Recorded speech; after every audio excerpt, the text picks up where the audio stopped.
semua keadaan jiwa kita, hati kita, perasaan-perasaan kita sudah lebih dulu bahkan pernah dirasakan oleh Nabi Muhammad SAW. Kalau Anda pernah gelisah, Nabi dulu pernah gelisah. Kalau Anda bahagia, Nabi juga pernah bahagia. Kalau Anda merasakan kekhawatiran, Nabi dulu pernah khawatir. Dan miniatur kehidupan kita sudah dicontohkan dalam perjalanan kehidupan Nabi Muhammad SAW agar kita bisa belajar mengatasi problematika kehidupan. Allahu Akbar, kalau beliau tidak diutus oleh Allah, kita tidak tahu bagaimana cara menyelesaikan pemetaan kehidupan kita hingga dengan saat ini. Bahkan satu ketika pernah beliau kemudian dalam masa yang telah panjang berdakwah, qadarullah kemudian ada wahyu yang jeda datangnya tidak seperti biasanya. Biasanya datangnya cepat, berganti hari turun wahyu, ganti pekan turun wahyu. Ini beberapa masa wahyu belum turun. Ada hikmah di balik itu. Teman-teman sekalian, tiba-tiba beliau naik ke atas bukit, wahyu belum turun juga. Pulang ke rumah, belum turun juga. Sampai keadaan itu terlihat oleh kalangan kafir Quraisy dan mereka berkata, lihatlah Muhammad sudah gila, dituduh gila. Jadi kalau Anda cuma dituduh dengan hal-hal yang ringan, dituduh soleh, kan? Dituduh kemudian orang yang berubah, dituduh semakin beriman dan sebagainya, barangkali itu lebih baik. Nabi dituduh gila, Anda bayangkan. Tuh Muhammad sudah gila, Muhammad sudah ditinggalkan oleh Tuhannya, Muhammad sudah kehilangan pegangannya, Muhammad sudah tidak punya orientasi, orangnya sudah nggak jelas, bolak-balik tidak karuan, naik ke atas bukit seakan-akan orang yang frustasi dan seterusnya. Tapi tahukah Anda apa yang terjadi? Setelah berbagai cacian, makian, tuduhan macam-macam diterima oleh Nabi SAW, lantas tibalah masanya Allah menurunkan satu surah, bahkan disandingkan dengan surah yang lainnya. Bersandinglah dua surah ini secara bersamaan turun, surah ke-93 dan surah ke-94-nya, terkait berkelindan, memberikan satu harapan yang sangat panjang.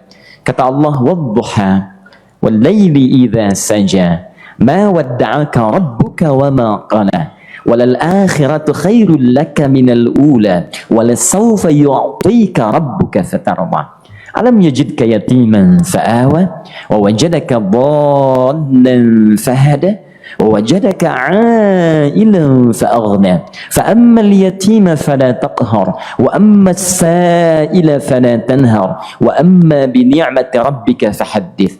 Ya Muhammad, saya bersumpah dengan waktu duha. Kalau kita baca dengan ilmu balaghahnya, itu bukan sekedar sumpah mengilustrasikan waktu duha. Karena di ilmu balaghah itu nanti ada 3 turunan ilmu. Ada disebut ilmu ma'ani, ilmu mencari kata-kata sehingga ungkapannya sesuai untuk disampaikan. Mana kata-kata yang tepat untuk disampaikan dalam konteks yang ingin dibicarakan. Itu ma'ani namanya. Kemudian setelahnya ada ilmu bayan, bagaimana mengemas kosakata yang bagus ini sehingga bisa disampaikan dengan jelas, orang tidak bingung menerimanya, paham maksudnya.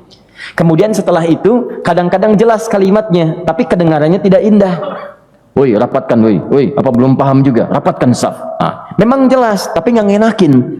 Maka bagaimana caranya disampaikan dengan jelas, tapi hati kita terasa nyaman, memuji. Terasanya nyaman diserahkan kepada Allah, tapi ada kebahagiaan, disampaikan tidak terasa tergurui, diperintahkan serasanya diberikan jalan untuk mendapatkan kebaikan.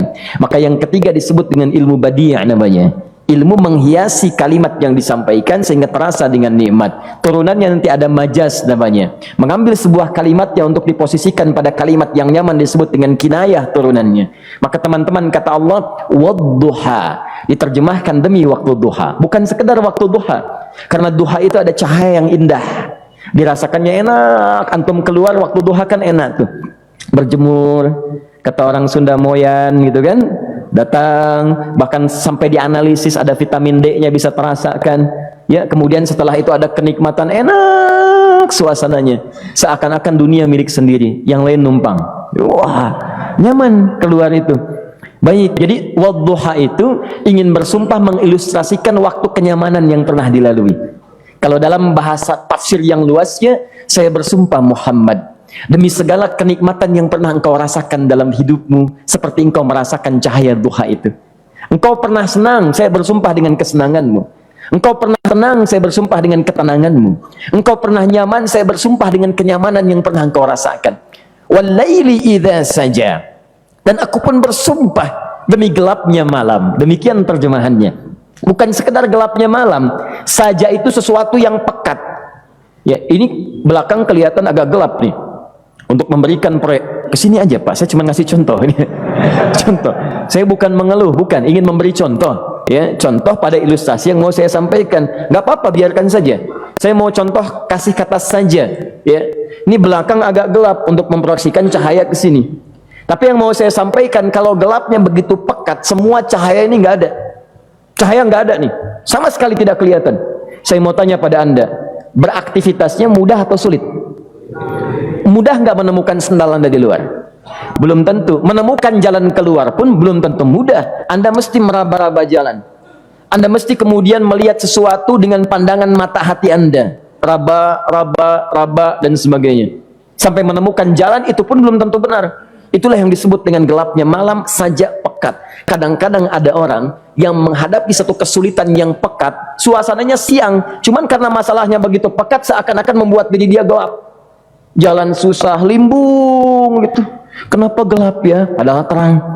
Karena masalah menggelimuti dirinya, seakan-akan dia diselimuti masalah yang gelap. Bimbang dia, makan nggak enak, minum nggak nyaman, dan seterusnya. Ya, biasanya makan ayam tenang, ini dikasih yang lebih enak juga rasanya pahit, nggak enak zamannya. Maka kalau kita ilustrasikan dalam suasana tadi Muhammad, saya bersumpah, engkau pernah hidup nyaman, ataupun engkau mengalami masalah yang sangat pekat dalam kehidupan. Engkau alami sesuatu yang dahsyat sampai engkau bingung, bimbang, pekat, mereka menuduhmu dengan macam-macam. Ma wadda'aka rabbuka wa ma qala. Saya pastikan kepadamu, dalam keadaan nyamanmu seperti dulu ataupun engkau bimbang seperti sekarang, Tuhanmu tidak akan pernah meninggalkanmu ataupun menuduhmu gila. Orang-orang yang dekat dengan Allah Subhanahu wa taala, maka Allah akan menjaganya baik dalam keadaan yang tenang dan nyaman ataupun dalam kesulitan yang luar biasa. Walal akhiratu khairul laka minal ula. Nanti saya akan tunjukkan kepadamu, jika kamu telah tabah dan sabar menerima cacian mereka, menerima tuduhan mereka, nggak apa-apa, ini kan muqaddimah. Masa kamu masih panjang.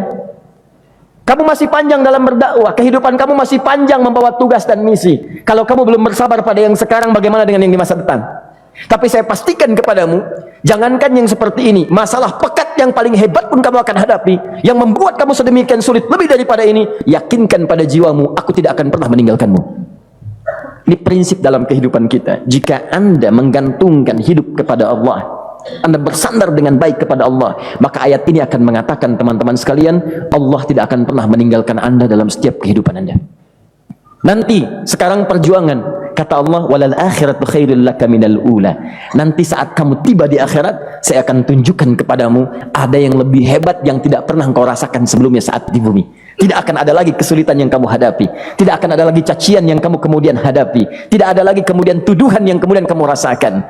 Aku akan berikan apapun yang kamu inginkan sampai kamu puas. Wala sawfa yu'tika rabbuka fatarda. Nanti kamu pengen apapun, aku berikan. Kalau saufa masih ada jeda, ya. Kalau bahasanya wa yu'tika mungkin seketika. Tapi ketika mengatakan saufa, artinya bukan saat ini Muhammad. Sekarang pun aku berikan, tapi nanti yang di akhirat aku berikan sampai kamu merasa puas. Ayo minta apa saja. Hadir, hadir, hadir, hadir. Tapi yang paling indah, kalau kamu tidak percaya, alam yajidka yatiman fa'awa. Cobalah ingat, kalau sekarang sedang susah, coba ingat dulu. Bukankah saat kamu yatim, aku yang merawat sampai kamu tidak merasakan kegelisahan itu? Lahir bapak tidak ada, aku cukupkan dengan kakek. Kakek meninggal, aku hadirkan ibu dan paman hadir di sekitaranmu. Ibu meninggal, ada kakek. Kakek meninggal, ada paman. Dan Khadijah hadir di sekitaranmu. Bukankah aku rawat pada saat itu? Wajadaka dhallan fahada. Kamu sedang bingung, sedang susah, bukankah sering aku berikan petunjuk kepadamu? Wajadaka ailan fa'aghna. Kamu merasakan kesulitan, lahir dalam keadaan yatim, tidak ada pendukung, maka aku jadikan kaya. Bukankah saat kamu menikah dengan Khadijah, aku tambahkan lagi pendukung untuk misi dakwahmu? Ini pesan dalam Al-Quran. Kalau Anda sedang merasa susah, kalau ingin menenangkan diri, ingat-ingat yang baik-baik yang dulu. Kalau Anda sedang jatuh dalam bisnis, ingat-ingat saat Anda meningkat dalam bisnis Anda. Allah tidak pernah tinggalkan Anda. Mungkin ini ujian untuk membuat Anda lebih hebat lagi di masa depan. Kalau Anda tidak tahan bantingan yang sekarang, bagaimana Anda bisa mengatasi pelintiran yang akan datang? Karena dalam kehidupan bukan cuma dibanting. Anda mungkin mengalami penyingkiran, penyungkuran, lipatan, guntingan, bantingan, macam-macam. Jikalau satu gaya belum bisa Anda atasi, bagaimana Anda bisa berharap mendapatkan turunan yang lainnya? Selalu ingat bahwa jika hidup Anda ingin tampil gaya, Anda harus merasakan tekanan dalam kehidupan. Karena F selalu berbanding lurus dengan P, hukum Pascalnya. Gaya berbanding lurus dengan tekanan. Orang yang ingin tampil gaya dalam kehidupan, maka dia mesti siap menghadapi tantangan-tantangan hidup yang diatasi. Turun ayat sampai ujungnya. Jikalau kamu sudah begini lagi, jangan pernah kamu bentak orang lain. Jangan pernah merendahkan orang lain, karena Allah pun menjaga setiap hamba sepanjang ia mendekat kepadamu. Setelah itulah turun kemudian surah Al-Insyirah. Alam nashrah laka sadra. Antum kenal Nabi Musa? Baik. Tapi agak lumayan lah. Tadi saya di Soreang kenal Fir'aun, di sini Musa. Baik, alhamdulillah. Perhatikan ya, dahsyatnya pemberian Allah kepada Nabi Muhammad SAW. Nabi Musa alaihi salam, dan seringkali kita bacakan untuk memohon kepada Allah, Rabbi syrahli sadri. Perhatikan baik-baik. Ini keunggulan Nabi Muhammad SAW dibanding Nabi Musa AS. Dua-duanya Nabi, Rasul, tapi masing-masing punya keistimewaan. Musa, Nabi, berdakwah, memohon kepada Allah kelapangan hati. Rabbi syrahli sadri. Ya Allah, tolong lapangkan hatiku nih. Kenapa mesti lapang? Karena pasti Musa merasakan nih, saya tahu betul karakter Fir'aun. Belum apa-apa sudah memaki. Kalau orang yang hatinya tidak lapang, tidak akan tahan dengan makian, keluarlah kemudian balasan yang tidak digambarkan sebelumnya. Fir'aun tuh kasar. Kasarnya bukan sekedar kasar, bahkan saking kasarnya bisa berujung pada eksekusi kematian. Saya contohkan tadi di sore yang ini, saya nggak suka dengan rambutnya nih, kata Fir'aun. Bukan nyuruh nyukur mas, tolong pisahkan kepala dari badannya. Gitu gayanya tuh Fir'aun. Ya, bukan nggak ngenakin, susah dengan Fir'aun itu. Jadi kalau belum apa-apa datang Musa ke situ, hatinya tidak seluas samudra, hatinya tidak lapang, cuman seluas gelas, tidak akan sabar menerima cacian Fir'aun. Begitu datang dicaci, dasar anak gak tahu diri, gak tahu malu, sudah saya rawat begini. Ya Allah, saya bosan dengarnya, matiin aja sekarang.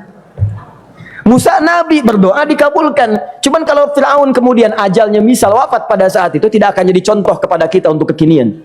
Bagaimana orang yang bebal untuk bertobat kepada Allah Subhanahu wa ta'ala. Bagaimana penyimpangan dalam kedudukan. Bagaimana dia kemudian akrab dengan pengusaha yang gelap. Di pengusaha gelap berpartner dengan penguasa zalim. Sudah ada dari dulu. Pengusahanya disebut dengan Qarun. Kemudian mohon maaf, ya, yang pemimpinnya disebut dengan Fir'aun. Tokoh intelektualnya disebut dengan Haman. Makanya cerita ini komplit di Quran. Sudah ada.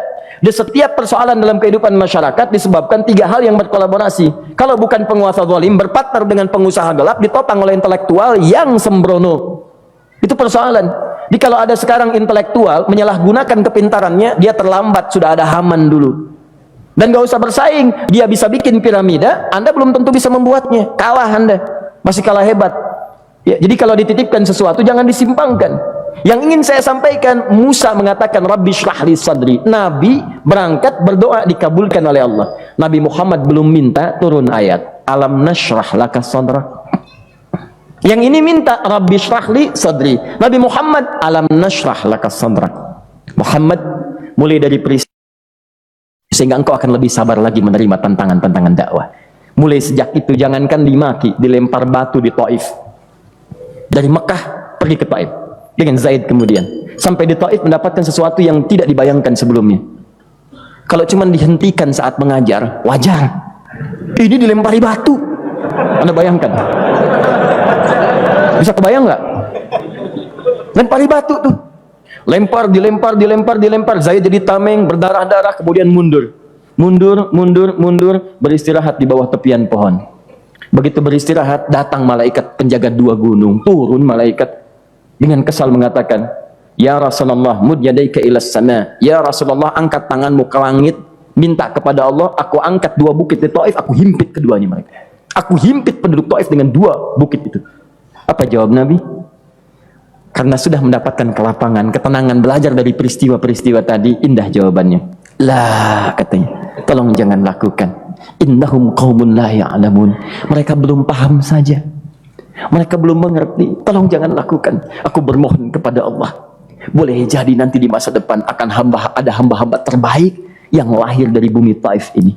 Kemudian beliau berkata, Rabbi, ina man takilluni, a ila qaribin yu'limuni, am ila ba'idin yu'dhini, fa ana radin ma lam taghdab ilayya. Ya Allah, Kemana lagi engkau akan utus aku untuk berdakwah setelah peristiwa ini? Apakah tempatnya lebih dekat aku jangkau sekarang, tapi di situ aku akan disakiti lagi? Ataukah jaraknya masih jauh, tapi di tempat itu aku akan dizalimi lagi? Aku ridha ya Allah dengan itu semua, asalkan engkau tidak marah kepadaku. Asalkan engkau tidak marah kepadaku. La haula wala quwata illa billahil aliyil azim. Begitu kelapangan itu muncul, ridha dengan ketetapan dan siap, tabah, kuat, hadir dalam jiwanya, tiba-tiba turun undangan, tunaikan Isra dan Mi'raj. Diangkat statusnya, naik mendekat kepada Allah Subhanahu wa taala. Dihilangkan bebannya, wa wada'na anka wizrak alladzi anqadha dhahrak. Itu hikmah, teman-teman. Barangkali kalau antum saat ini datang ke masjid ini untuk kajian, sedang bawa beban, ada kesulitan, penuh dengan macam-macam, barangkali dibacakan surat Ad-Duha tadi untuk memberikan harapan kepada Anda. Ini bukan PHP, karena ini bukan masalah urusan manusia. Ini adalah janji yang tidak akan pernah diingkari. Innallaha la yukhliful mi'ad. Kata Allah, Anda punya masalah, ingat suasana tenang pada masa lalu. Bukankah saya memberikan ketenangan kepadamu? Mendekat kepada saya, Anda bersabar, yakinkan bahwa ujian yang saya berikan saat ini sesungguhnya untuk membuat kamu lebih hebat di masa depan. Karena orang hebat tidak akan pernah sepi dari ujian untuk membuat dia lebih kuat menghadapi tantangan dalam kehidupan.